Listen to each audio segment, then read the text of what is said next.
ಮತ್ತೊಂದು ವಿಡಿಯೋಗೆ ಸ್ವಾಗತ. ಇವತ್ತಿನ ವಿಡಿಯೋದಲ್ಲಿ ಹುಂಡೈ ಕ್ರೇಟಾ ಈ ವೆಹಿಕಲ್ ಬಗ್ಗೆ ಡೀಟೇಲ್ ಆಗಿ ತಿಳ್ಕೊಳ್ಳೋಣ ಬನ್ನಿ.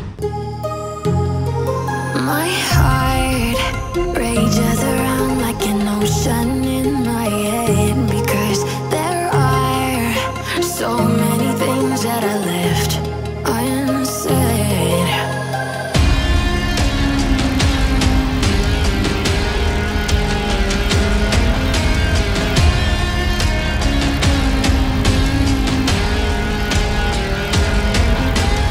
I can almost feel you walking in the distance, but I know that it's not reality.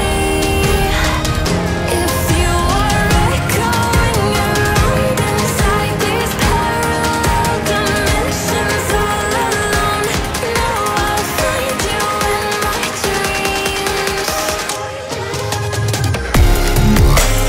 Hyundai Creta EX 2022 model ಅಲ್ಲಿ ಇದೆ. ಸಿಂಗಲ್ ಓನರ್ಶಿಪ್ ಆಗಿದೆ. ಹಾಗೆ ಇದು 52,000 ಕಿಲೋಮೀಟರ್ಸ್ ಡ್ರಿವನ್ ಆಗಿದೆ. ಡೀಸೆಲ್ ಫ್ಯೂಯಲ್ ಅಲ್ಲಿ ಬರುತ್ತೆ. ಈ ವೆಹಿಕಲ್ ಪ್ರೈಸ್ ಬಗ್ಗೆ ಏನಾದರೂ ತಿಳ್ಕೊಳ್ಳೋಣ